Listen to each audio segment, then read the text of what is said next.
일어나서 찬양을 들어야 될 것 같은 네, 감사합니다. 힘있게 찬양해 주신 우리 시온에게 다시 한번 큰 박수 부탁드리겠습니다. 오늘은 블레스 패밀리 워십의 날입니다. 전 세대가 교회학교 또 청년부 또 우리 어른 예배 할 것 없이 모든 세대 예배가 동일한 본문으로 동일한 내용을 가지고 설교하는 날이지요. 이렇게 하는 이유가 가정 예배 회복을 위해서, 적어도 가정에서 같은 본문으로 말씀을 들었기 때문에 부모와 자녀가 말씀의 은혜를 나누자라고 해서 이렇게 지금 진행하고 있습니다. 한 달에 한 번. 근데 지난주에 제가 이걸 심각하게 고민했어요. 이거 계속 해야 되나? 안 하면 안 될까? 왜냐하면 이렇게 열심히 한 달에 한 번 같은 본문으로 말씀을 준비하고 나누는데 실제적으로 가정 예배 드리는 가정이 많지 않은 것 같아요. 그죠? 그런 거죠? 그래서 이거 해야 되나? 계속 할 필요가 있나? 마음에 그런 생각이 드는 겁니다. 그래서 고민하고 있는 차에 금요일 날 새벽기도 설교 본문이 나사로의 죽음 앞에서 우리 주님이 이틀이나 더 머뭇거리는 모습, 지체하시는 모습을 보았는데 그건 하나님의 때와 우리의 때가 다르더라. 때로는 지체하는 것 같지만 하나님은 더 놀라운 계획과 뜻을 가지고 하나님의 때에 하나님의 방법으로 하나님의 역사를 이루어 가시는데 우리는 그걸 기다리지 못하고 조급해하고 안절부절하는데 하나님을 믿고 신뢰하며 기다리자라는 말씀을 전하면서 그래 아직은 때가 아닌가 봐. 예, 끊임없이 같은 말씀으로 설교하다 보면 언젠가는 한 가정, 두 가정 가정 예배 드리고 가정이 은혜로 예배로 회복되겠지 하는 말씀을 가지고 또 오늘 이렇게 섰습니다. 바라기는 적어도 한 달에 한 번은 꼭 같은 말씀으로 우리가 예배 드리니까 자녀와 말씀의 은혜를 나눠주시기 바라겠습니다. 사랑하는 성도 여러분, 한번 생각해 보세요. 오늘날은 자녀와 대화가 단절되어 있어요. 더군다나 신앙적 대화는 더욱더 단절되어 있는 상황이죠. 그런데 적어도 예배 드린 걸 가지고 나눌 수가 있으니 이 기회를 놓치지 않길 바라요. 우리가 우리 후손들에게 우리 자손들에게 뭘 남길 수 있겠습니까? 건강입니까? 아니면 재산입니까? 무엇입니까? 우리 인생은 아무것도 모릅니다. 언제 건강이 무너질지, 언제 재물이 무너질지 우리는 알지 못해요. 그런데 그런 가운데서도 무엇이 무너진들 믿음만 있다면 다시 세워지고 회복될 줄로 믿습니다. 그래서 우리가 자녀에게 물려줄 것은 다른 무엇이 아니라 바로 믿음이고 바로 신앙 회복인 줄로 믿습니다. 가정 예배를 다시 한번 회복할 수 있는 당진제일교회 모든 성도들 될 수 있기를 바라겠습니다. 자, 이제 이런 차원에서 오늘 본문 말씀 나누는데요. 원래 이 에스라서는 느헤미야서와 한 권입니다. 그렇지만 라틴어 성경에 따라서 구분되어 있는데 우리 성경도 그 전통을 따라서 구분되어 있을 뿐이지만 같은 성경입니다. 무엇이냐면 이스라엘이 바벨론에 멸망당한 다음에 바벨론의 포로로 끌려갔다가 귀환하는 장면, 그 내용들이 에스라서, 느헤미야서의 내용입니다. 먼저 1절 볼까요? 1절. 바사왕 코레스 원년에 여호와께서 예레미야의 입을 통하여 하신 말씀을 이루게 하시려고 바사왕 코레스의 마음을 감동시키심에 그가 온 나라에 공포도 하고 조서도 내려 이르되. 자, 중요한 말씀이 써 있는데요. 누가 등장합니까? 바사왕 고레스가 등장합니다. 그럼 여기서 바사라고 말하는데 바사는 어떤 나라죠? 페르시아죠. 예, 페르시아를 이렇게 뭐라고 합니까? 하여튼 한국말로 표기할 때 파리를 불란서라고 말하듯이 그렇게 표현한 게 바사예요. 그러니까 페르시아를 말하고 있습니다. 그러면 한 가지 더. 페르시아는 오늘날 어떤 나라죠? 이란입니다. 이란이에요. 그러니까 페르시아의 제국의 왕인 고레스가 지금 이스라엘의 포로 귀환, 회복을 이끌고 있는 장면이에요. 현재 여러분 보세요. 현재는 지금 이스라엘과 이란이 어떤 관계에 있습니까? 철천지 원수죠. 그죠? 그런데 오늘 본문에 보니까 아니 페르시아가, 이란이 오히려 이스라엘의 포로 귀환을 돕고 있어요. 그렇게 언제는 이스라엘의 은인이고 해방자였던 나라가 오늘날 왜 이렇게 철천지 원수가 되어서 서로의 나라에 미사일을 쏘아대고 폭탄을 쏟아붓고 있을까 하는 겁니다. 지금 이 시대에 벌어지고 있는 이란과 이스라엘의 이 중동 전쟁을 우리는 유심히 볼 수 있어야 돼요. 바로 그 전쟁의 배경이 오늘 본문에 시작되고 있기 때문에 그렇습니다. 더 나아가서 지금 우리가 이 중동에서 벌어지고 있는 이 전쟁을 어떻게 바라봐야 할 것인가, 그리고 우리는 어떤 마음으로 어떤 믿음으로 이 전쟁에 대한 하나님께 기도하며 또 요청하며 간구하며 나갈 것인가 하는 그 이해가 바로 오늘 본문에 나와 있습니다. 그래서 오늘 본문을 다루면서 이스라엘과 이란의 관계에 대해서 좀 깊이 좀 설명하도록 하겠습니다. 여러분, 지금 이 전쟁이 굉장히 불안해요. 그냥 이렇게 끝날 것인지 더 확전될 것인지 아무도 몰라요. 이 전쟁에 모든 사람들이 귀추가 주목되고 있는데 우리나라도 예외가 아닙니다. 요즘 주식 하시는 분들이 좀 계시죠? 말씀들은 안 하시지만 계신 걸로 알고 있습니다. 요즘 한참 주가가 이렇게 떡상했죠. 거의 코스피가 6,000전까지 올라갔어요. 그래서 당진 시내 다니다 보니까 프랭카드 걸려있던데요. 쭉 걸려있더라고요. 그런데 이스라엘과 이란의 전쟁 때문에 지금 코스피 주가가 5,500대까지, 오늘은 모르겠습니다. 어제까지 보니까 그렇게 지금 하락하고 있더라고요. 이런 상황 가운데 우리는 이 전쟁에 대한 이런저런 이유로 관심을 갖지 않을 수가 없어요. 그런데 이 이스라엘과 이란의 전쟁에 대해서 그 배경을 설명하는 데 있어서 오늘 본문이 바로 빠질 수가 없는 그런 단초를 제공하고 있습니다. 원래부터 이 두 나라가 원수가 아닙니다. 그죠? 그러니까 지금부터 한 2500년 전, 정확하게 말한다면은 기원전 539년, 바로 그때입니다.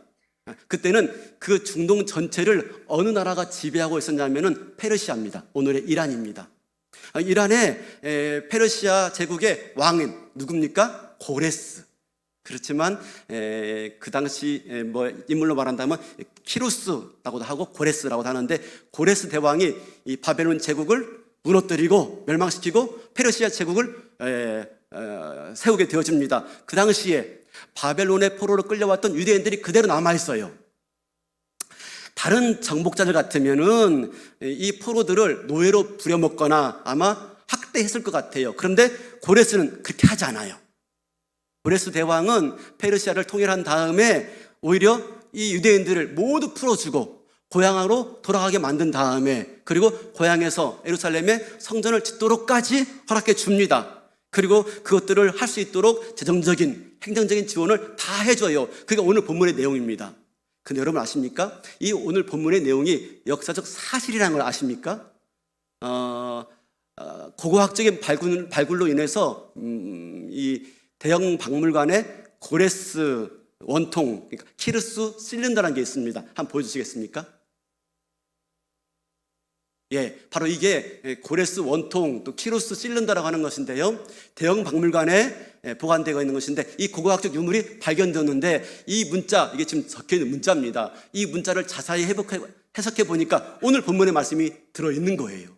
그러니까 오늘 이 본문의 말씀은 이스라엘의 포로 귀환과 성전 건축과 그 관계된 모든 내용들은 역사적 사실이에요. 이렇게 보면은 이스라엘과 이란의 관계는 매우 우호적입니다. 그 관계가 매우 깊어요. 실제적으로 페르시아 제국 내에서 유대인들이 아주 정치의 고위층까지 올라간 걸 볼 수가 있습니다. 대표적으로 누구냐면은 에스더 왕비, 아시죠? 아닥사스다 왕의 왕비까지 되어집니다. 그러니까 유대인이 페르시아 제국의 왕비가 된 거예요. 이처럼 페르시아와 이스라엘의 관계는, 유대인의 관계는 공존의 기간이 깁니다. 실제로 1948년에 흩어져 살고 있던 이스라엘 백성들이 시오니즘, 그러니까 이 이스라엘에 돌아와서 나라를 건국하는 일이 발생합니다. 그때 아랍 국가들의 많은 나라들이 이스라엘의 시오니즘 국가 건설을 반대했어요. 근데 그때 유일하게 이스라엘의 건국을 도왔고 후원한 나라가 이란이에요. 이란과 터키입니다. 그러니까 페르시아의 후손인 이란이 이걸 도왔고 건설할 수 있도록 도와줍니다. 그런데 왜 지금 이 이란과 이스라엘이 서로 원수가 되었을까 하는 거예요. 지금 세계사 공부하고 있는 겁니다. 근데 좀 아셔야 됩니다. 그래야 우리가 지금 현재 우리가 어떻게 기도하며 현재 어떻게 이걸 바라볼까 하는 시각이 열리기 때문에 그렇습니다. 왜 이 두 나라가 지금 원수가 되었는가 하는 것인데요. 이란은 원래 팔레비 왕조가 지배하고 있었습니다. 근데 이 팔레비 왕조에게 고민이 뭐냐면 이스라엘이 아니에요. 아랍 국가예요. 이슬람권에는 이 아랍과 이란이 있습니다. 그러니까 이 이슬람권은 두 가지 큰 세력이 있어요. 이슬람권에는 시아파와 수니파가 있습니다. 아시죠? 뭐 수니파, 시아파 들었는데 수니파는 아랍 민족입니다. 아랍 민족. 중동에 넓게 펼쳐져 있습니다. 여러 나라들로 구성되어 있죠. 이게 수니파입니다. 아랍 족속. 근데 이란은 다릅니다. 이란은 시아파예요. 이들은 아랍과 다릅니다. 물론 여러분 문자 아시죠? 문자 보면 이렇게 그들의 글씨가 뭐 지렁이처럼 이렇게 쓰여져 있죠. 문자는 비슷한데요. 언어가 완전히 다릅니다.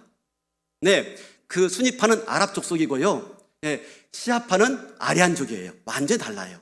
그러니까 서로 섞일 수가 없어요. 언어도 달라요.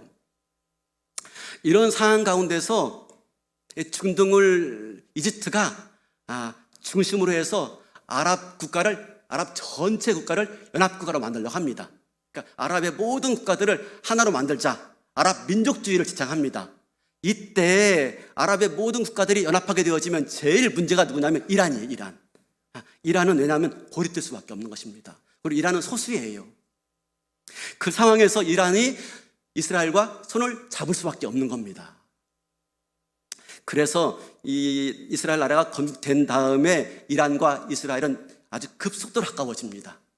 이란은 이스라엘에게 석유를 공급하게 되어지고, 그리고 이란은 이스라엘로부터 농업 기술과 군사적인 기술들을 이전받게 되어져요. 실제 그래서 이 시기에 이란의 유대인들이 거의 8만 명 넘게 살았다고 합니다. 테헤란은 유대인들이 거하기에 아주 좋은 도시 중에 하나였어요. 그만큼 유대인들하고 친밀한 도시가 테헤란이고 이란입니다. 더 놀라운 것은 이스라엘은 이란에게 뭘 제공해 주냐면 핵 프로그램까지 제공해 줍니다. 오늘날 이것 때문에 지금 싸움이 일어나고 있는데 당시에는 오히려 이스라엘이 이란에게 핵 프로그램까지 지원해 준 그런 상태였어요. 이 가까운 관계가 언제 깨어지게 되냐면 1979년입니다. 그때 파리에 망명되었던 호메니 아시죠? 호메니가 돌아옵니다. 돌아와서 이슬람 혁명을 일으킵니다. 팔레비 왕조를 무너뜨리고 이슬람 통치국가, 그러니까 신정국가, 이슬람 종교로 나라를 통치하는 신정국가를 만들게 되어져요.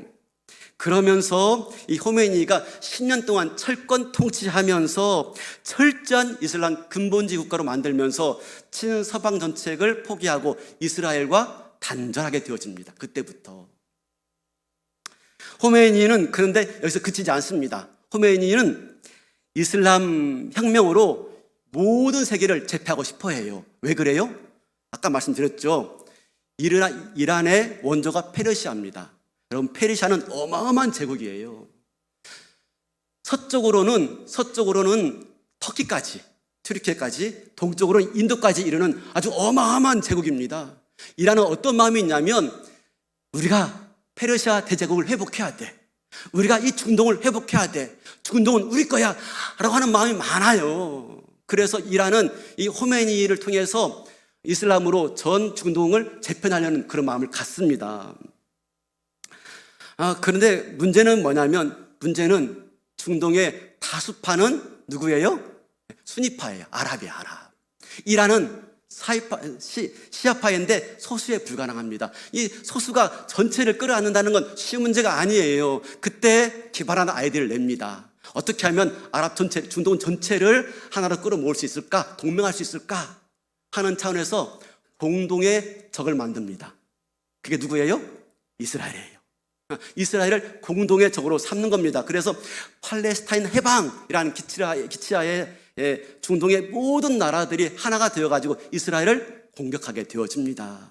마침내 그래서 이란과 이스라엘은 그 긴 세월 동안 형제 국가였는데 완전히 원수 국가로 그렇게 발전하게 되어집니다. 이런 와중에 이란과 이라크 전쟁이 일어납니다. 여러분 아시죠? 이라크의 사담 후세인, 이 사람이 또 야망을 품어요. 이란이 이 중동을 제패한다고? 어림도 없는 소리. 우리가 중동을 제패하지 라고 하면서 중동 전체를 순위파가 장악하겠다라는 야망을 품습니다. 소수인 시아파 이란을 몰아내고 다수인 순위파가 중동을 다 제패하지, 이런 야망을 품습니다. 그래서 수세에 몰리던 이란이 또 다시 누구와 손을 잡아요? 이스라엘과 손을 잡아요. 재밌죠?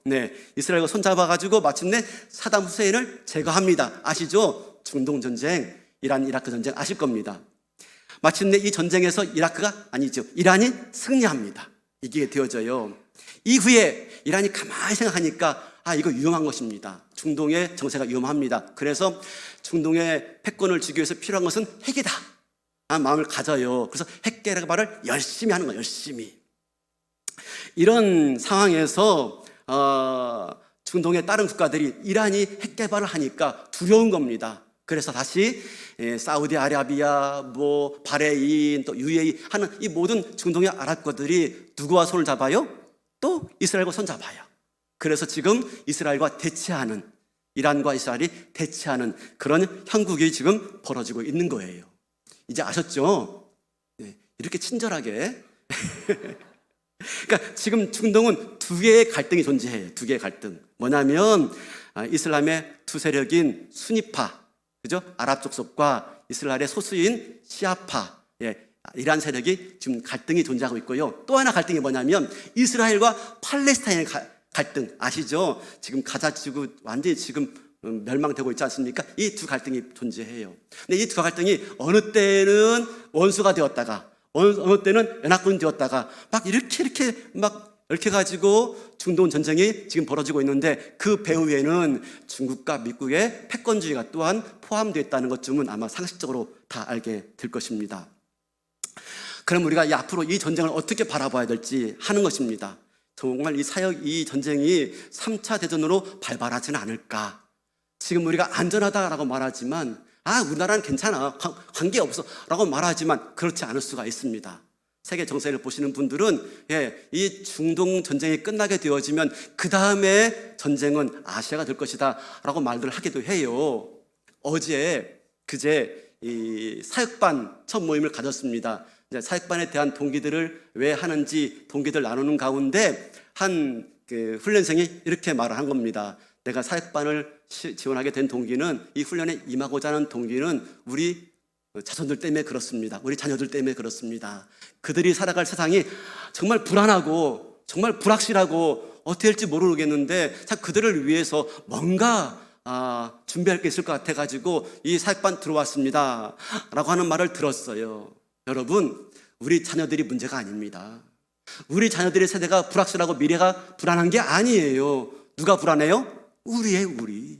당장 그 문제는 자녀들의 문제가 아니라 바로 우리의 문제라고 말할 수가 있습니다. 그래서 이 전쟁을 그냥 볼 수가 없어요. 이 전쟁에 대해서 나 몰라라 할 수 없는 것입니다. 그럼 우리가 어떻게 봐야 될 것인가 하는 거예요. 그에 대한 중요한 단서를 오늘 본문에서 우리가 발견하게 된단 말입니다. 1절 다시 볼까요? 다시 보겠습니다. 바사왕 고레스 원년에 여호와께서 예레미야의 입을 통하여 하신 말씀을 이루게 하시려고 바사왕 고레스의 마음을 감동시키심에 그가 온 나라에 공포도 하고 조서도 내려 이르되. 이게 오늘 보아야 될 핵심입니다. 하나님이 고레스의 마음을 감동시켜서 포로 귀환과 성전 건축을 시켰대요. 이게 무슨 뜻일까? 여기서 감동이란 어떤 의미일까? 나 감동받았어. 그게 아니고요. 여기서 감동이라는 단어는 히브리어 언어를 살펴보니까 동요하게 하다, 불러일으키다, 막 휘두르다 라는 뜻이 있습니다. 그게 무슨 말이냐면 단순히 감동받은 게 아니라 어떤 일을 하도록 그 마음을 움직여서 자기 힘으로 어떻게 할 수 없이 막 끌려다니는 상태가 감동받았다라고 하는 의미예요. 하나님께서 지금 어떻게 하고 계십니까? 이방의 황제인 고레스의 마음을 감동시켜서 네, 영향을 주어서 자기도 어떻게 할 수 없도록 어떤 영향을 이끌어서 막 지금 끌려가고 있는 그 형국을 말합니다. 그렇게 해서 이스라엘 규환과 그리고 성전 건축을 하도록 하셨다라고 말씀하고 있는 것입니다. 여러분, 이게 오늘 붙잡아야 될 말씀이에요. 하나님이 감동시켰다 해서 그 사람이 하나님 믿는 사람은 아닙니다. 단지 하나님 어떤 목적을 위해서 그가 잠시 하나님의 손에 붙들린 도구로 쓰임 받는 거예요. 아까 잠깐 언급한 것처럼 고레스는 이 넓은, 이 광대한 페르시아 제국을 통치하기 위해서 통치 이념을 세웁니다. 이 넓은 영토를 어떻게 관리할까 고민하고 있는 겁니다. 그래서 이전의 나라들과 다를 수밖에 없는 겁니다. 통치 방식이. 아수르, 그 북이스라엘을 멸망시켰던 아수르는 어떻게 하냐면 이 민족 간의 통혼을 시킵니다. 통혼. 결혼케 합니다. 그래서 민족의 정체성을 약화시키고 민족성을 놓치게 만듭니다. 통혼 정책으로 말입니다. 그렇게 해서 식민지를 지배했어요. 그 다음에 남유다를 정복했던 바벨론은 어떤 정책을 펴면서 식민지를 관리하냐면 그 넓은 제국을 어떻게 관리하냐면 백성들을 이주시킵니다. 끌고 와서 다른 나라에 흩어져 살게 만드는 겁니다. 그 대표적인 것이 유대인들을 끌고 와서 바벨론에 포로로 살게 하는 것이죠. 그렇게 함을 통해서 민족의 구심점을 잃게 만들어서 그들이 제국에 그대로 복종할 수밖에 없도록 만들고 있는 겁니다. 이게 지금 아수르와 바벨론의 통치 방식입니다. 그런데 페르시아는 더 커요. 어마어마해요. 그 방식으로 속국들을 통치할 수가 없는 것입니다. 그래서 고레스가 내세운 정책이 뭐냐면 관용 정책과 고도의 포용 정책입니다. 무슨 말이냐면 각자 나라에서 그냥 그대로 살게 합니다. 각자 나라에서. 또 각자 나라에 총독을 세워가지고 다스리게 하고 그 나라의 문화, 그 나라의 언어, 그 나라의 종교까지 그대로 인정해 줍니다. 이런 거죠. 야, 너희들이 믿는 신께 제사해. 제사하되 바로 우리를 위해서 기도해줘. 우리 제국을 위해서 기도해주고 우리 황자를 위해서 기도해줘 라고 오히려 요청합니다. 한마디로 말하면 고레스는요 종교 다원주의자예요. 그렇게 넓게 포용 정책을 펴니다. 왜냐하면 그렇게 하지 않으면 이 넓은 제국을 다스릴 수가 없어요. 가만히 보니까 제국들이 멸망하는 원인이 있습니다. 그건 뭐냐면 속국들을 지나치게 억압한 겁니다. 지나치게 언어, 문화, 종교까지 지나치게 억압하니까 어떤 일이 생깁니까? 혁명이라는 거예요. 혁명이. 내부적으로 폭발이 일어난 것입니다. 근데 한 나라면 상관없는데 여기도 폭발이 일어나 저기도 폭발이 일어나 감당할 수가 없는 거예요. 식민지들이 이 혁명이 연달이 일어나게 되어지면 제국은 무너질 수밖에 없는 것입니다. 그래서 고레스가 그런 고도의 관용 정책과 포용 정책을 펴고 있는 것입니다. 그 일환으로 뭡니까? 고레스가 유대인들을 포로에서 귀환시켜서 예루살렘에 성전을 건축하도록 한 것입니다. 그런데 여러분, 이것은 어떤 일로 이루어지는 것입니까? 다시 우리 1절 보는데요. 어떤 연유로 이 일이 이루어지냐면 제가 읽어보겠습니다. 바사왕 고레스 원년에 여호와께서 에레미야의 입을 통하여 하신 말씀을 이루게 하시려고 고레스를 그렇게 감동시킨 것입니다. 그러니까 하나님께서 에레미야를 통해서 하신 약속의 말씀을 이루기 위해서 하나님이 고레스의 마음을 그렇게 뒤흔들어 버린 겁니다. 그러면 에레미야를 통해서 하신 말씀이 뭘까요? 에레미야 29장 10절입니다. 볼까요? 여호와께서 이와 같이 말씀하시니라. 바벨론에서 70년이 차면 내가 너희를 돌보고 나의 선한 말을 너희에게 성취하여 너희를 이곳으로 돌아오게 하리라. 네, 이스라엘이 멸망하고 바벨론의 포로를 끌려갈 때 하나님이 에레미야 선지자를 통해서 하신 말씀이 뭡니까? 70년이 지나면 너희가 반드시 돌아오게 될 것이야. 하나님이 약속의 말씀을 해 주었어요. 이 약속의 말씀을 이때 때가 되어서 이루게 하시려고 하나님의 누구를 움직이신 것입니까? 네, 페르시아 왕 고레스의 마음을 움직이신 거예요. 고레스는 이것이 지금 하나님의 계획 가운데 있는 일인지 몰랐어요. 단지 그 넓은 영토를 통치하기 위한 통치 정책으로 그 일들을 하고 있지만 그 역사 이면에서 누가 고레스를 움직이고 있습니까? 하나님. 여러분, 이것이 바로 하나님의 놀라운 섭리와 그리고 약속과 계획 가운데 이루어진 일인 것입니다. 전혀 의도하지 않았지만, 고레스는 전혀 의도하지 않았지만 하나님의 약속의 말씀을 성취하는 데 붙들려 쓰임받고 있는 겁니다. 놀랍죠? 여러분, 이런 일들이 우리 삶에 종종 나타나는 걸 볼 수가 있어요. 구약 성경에도 이런 일들이 종종 나타납니다. 대표적으로 하나님 믿지 않는 사람이었지만 하나님의 손에 붙들려 쓰임받는 인물이 있어요. 누구죠? 누구예요? 바벨론 왕 느부갓네살. 그렇죠? 하나님이 남유다를 심판하시는데 느부갓네살의 침략을 통해서 그렇게 이스라엘을 심판하시는 장면을 볼 수가 있습니다. 이걸 통해서 우리가 알 수 있는 것이 무엇입니까? 하나님은 하나님의 뜻을 이루감에 있어서 때로는 이방의 왕들까지 주장하시고 사용하시더라 하는 사실입니다. 이걸 통해서 우리가 알아야 할 것은 무엇이라고요? 하나님은 유대인의 하나님만이 아니라 이방의 하나님이시고 온 세계의 하나님이시다 하는 겁니다. 사랑하는 성도 여러분, 하나님은요 이스라엘만의 하나님이 아니에요. 하나님은 우리 기독교인들만의 하나님이 아닙니다. 하나님은 온 세계의 하나님이시고 온 우주의 모든 것들을 주장하시는 하나님이신 줄로 믿습니다. 이게 오늘 우리가 발견해야 될 중요한 주제입니다.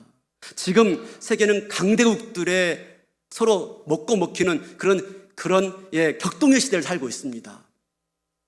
이 가운데서도 놀랍게도 이 세계 역사를 주관하고 계신 분은 놀라운 섭리와 경륜을 가지고 하나님의 약속과 뜻을 이루기 위해서 하나님이 모든 사람들의 마음을, 유정자들의 마음을 주장하고 있다는 사실이에요. 이걸 우리가 알아야 됩니다.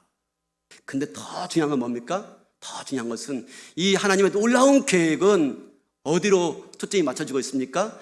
바벨론의 포로로 끌려온 자들을 향해서 하나님의 약속을 성취하는 데에 하나님의 계획이 맞춰지고 있다는 사실이에요. 이게 뭡니까? 이것이 바로 인류 역사를 바라봐야 되는 기독교인의 역사 의식이에요. 이걸 이렇게 말할 수 있습니다. 구속사적 역사관이라고 말합니다.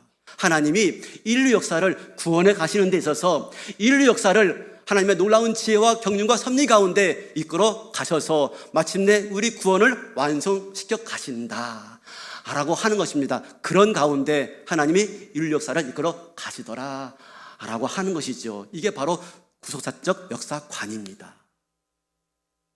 겉으로 볼 때는요 인류 역사를 세계 지도자들이 이끌어가는 것처럼 보여요. 트럼프가, 푸틴이, 시진핑이, 하메네이가 죽었지만 말입니다.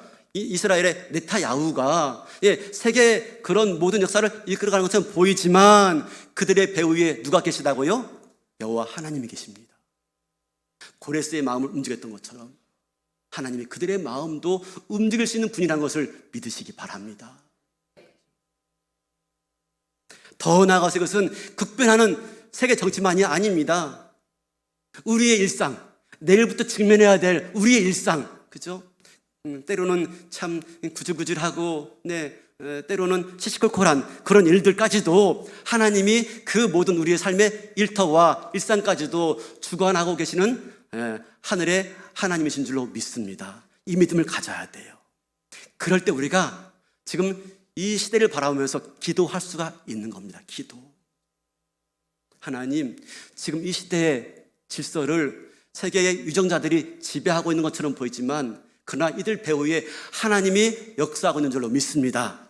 하나님 저들을 감화시켜 주셔서 하나님의 구속사를 완성시켜 주는데 쓰임받도록 그들을 인도하여 주옵소서. 우리가 기도할 제목이 여기 있는 것입니다. 우리가 왜 유정자를 해서 기도해야 됩니까? 우리 내일부터 월삭 기도회가 시작되어져요. 지금 중동의 급변하는 세계 앞에서 우리가 그냥 염려만 하고 그 코스피 주가가 오르락 내리락 하는 것만 바라볼 일이 아닙니다. 언제 팔아야 되지? 지금 팔아야 되는가?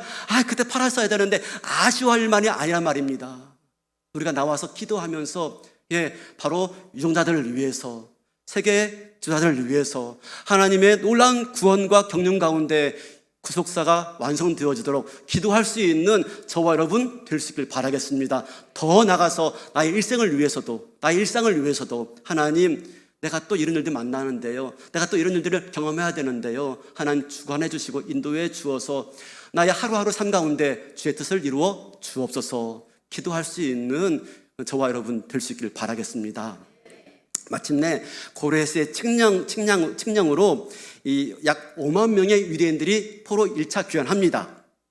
그래서 이제 고레스의 칙령을 따라서 예루살렘에 성전을 건축하게 되어지는데 주변 민족들의 극심한 방해가 있어요. 어려움이 많아요. 근데 이런 어려움을 뚫고 마침내 성전이 완공하게 되어집니다.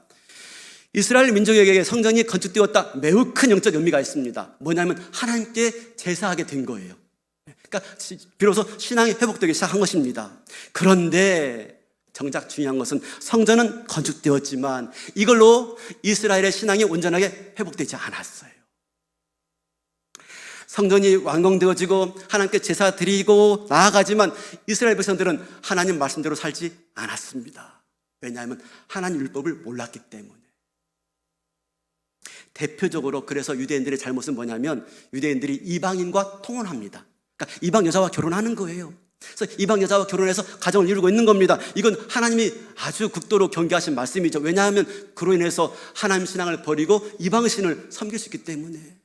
그런데 여전히 이방인과 통혼의 문제가 지금 만연해 가고 있는 상황인 것입니다. 그럴 때 마침내 포로 2차 귀환이 일어나는데 그 포로 2차 귀환에 앞장선 사람이 바로 에스라예요. 우리 7장 1절 볼까요? 7장 1절입니다. 이후에 바사왕 아닥사스다가 왕위에 있을 때 에스라라 하는 자가 있으니라. 그는 스라야의 아들이요 아사라의 손자요 힐기야의 증손이요. 쭉쭉쭉 나가면서 마침내 모세의 형 아론의 16대 손이더라 라고 말합니다. 에스라는요 제사장이면서 또 율법 학사인 그런 사람입니다. 이가 이제 아닥사스다 왕의 허락을 받아서 포로 귀환을 합니다. 2차 귀환을 합니다. 포로 2차 귀환한 다음에 뭐 합니까? 에스라가 7장 10절입니다. 7장 10절.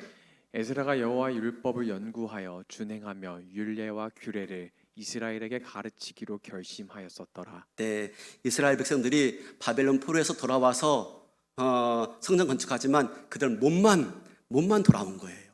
네, 그들의 내면은 여전히 이방신을 섬기고 있는 모습인 것입니다.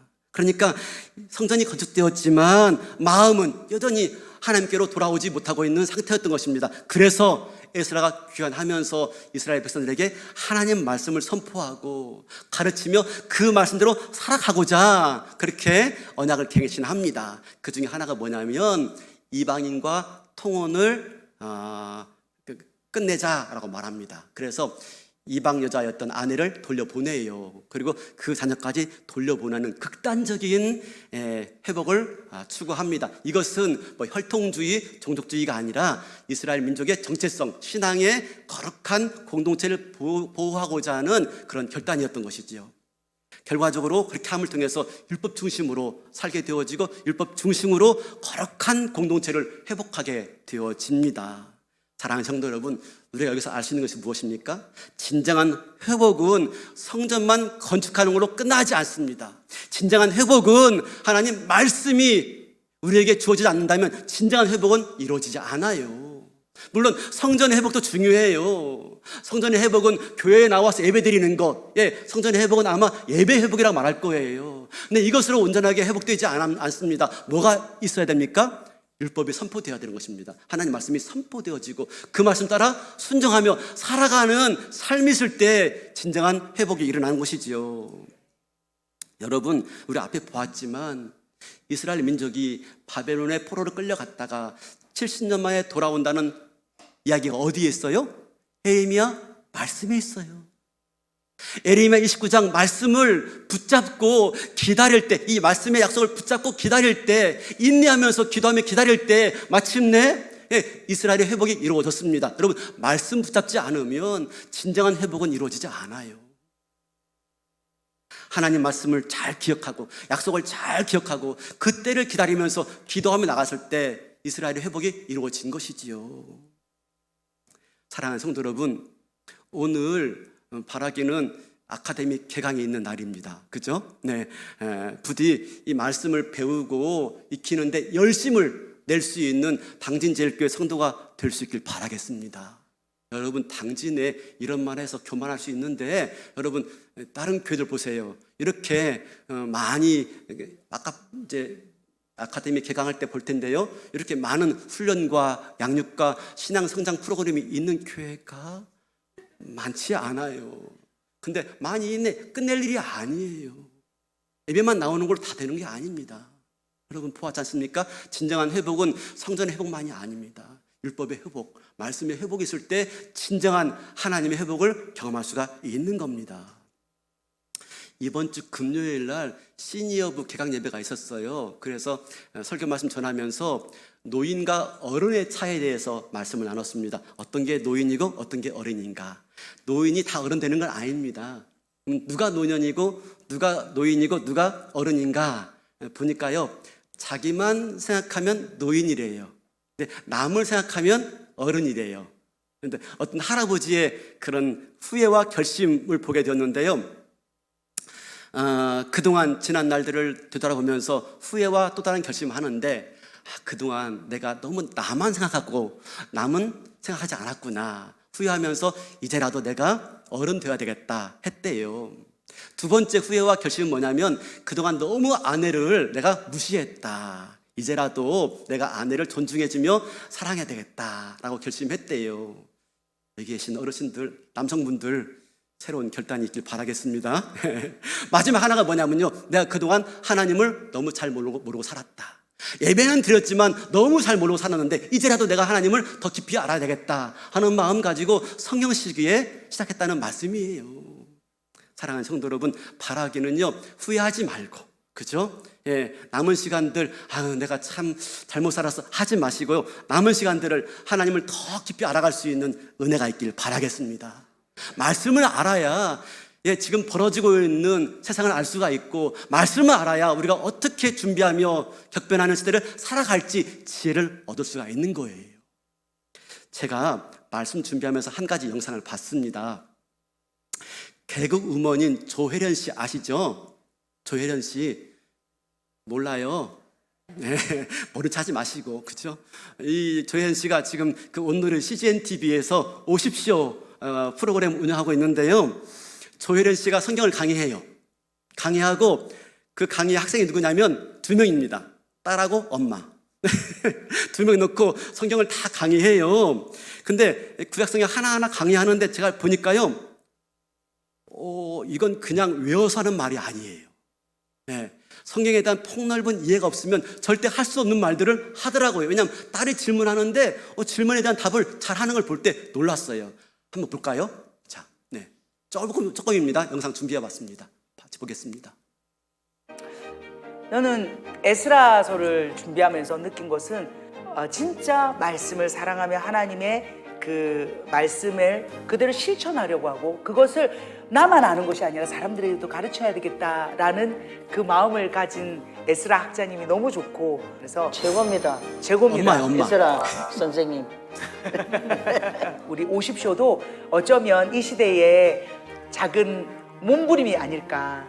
어떤 때는 개그맨으로서 참 이것을 준비하는 게 힘든 일이고 정말 도에 넘치는 일이지만, 이 에스라 학자의 이야기를 보면서 나도 하나님의 일에 도움이 되는, 하나님 편에 서는 사람이 되어야 되겠다라는 마음을 다시 한번 갖게 되는, 그래서 이 시대에 사는 지금 젊은 우리 유나를 포함해서 다음 세대들이 진짜 하나님의 말씀을 알고 준행하며 이 시대의 많은 어려운 사람들, 내 주위의 사람들에게 이 말씀을 가르치는 사람들이 됐으면 좋겠어요. 아멘. 아멘. 아멘. 예, 개그맨인데요. 원래는 일본의 신흥 종교인 창가학회 열성 신도였어요. 근데 2014년에 동료 연예인인 이성미 씨 아시죠? 전도 받았고 남편의 영향을 받아가지고 기독교를 개종합니다. 그후부터 성경을 알아야 되겠다 하는 마음 가지고 성경을 통독하다가 더 알아야 되겠다 하는 마음 가지고 신학교까지 갑니다. 지금 신학 박사 과정을 수료했어요. 네, 그러면서 성경 통독에 열심을 내고 전도를 하고 있습니다. 그리고 기독교에 대해서 부정적이었던 어머니까지 개종시키고 온 집안을 지금 복음으로 섬기고 있는 걸 볼 수 있어요. 그래서 마침내 그 가정을 예배 공동체, 말씀 공동체로 만들어가고 있는 이 조혜연 씨를 보고 큰 감동을 받았습니다. 사랑하는 성도 여러분, 말씀 정리하겠습니다. 진정한 회복은 말씀 회복입니다. 그럴 때 우리 가정이 다시 회복될 수가 있습니다. 이런저런 문제로 무너진 가정이 있고 무너진 심령이 있고 또 무너진 일터가 있을 것입니다. 바라기는 하나님은 우리를 회복해 하시는 하나님이시고 우리를 회복하고자 때로는 이 세상의 유정자들과 또 모든 것들을 합력하여 사용하시지만 중요한 것은 우리가 예배가 회복되어야 되고 말씀이 회복되지 않는다면 진정한 회복이 이루어지지 않는다 하는 것입니다. 바라기는 오늘 말씀을 통해서 가정 예배 다시 회복하시고 그리고 개강 예배 아카데미 시작되어지는데 오늘이라도 신청하셔가지고 말씀의 회복 가운데 우리를 회복해 하시는 하나님의 은혜로 새로워지는 저와 여러분의 가정과 일터 되시기를 주님의 이름으로 축복합니다.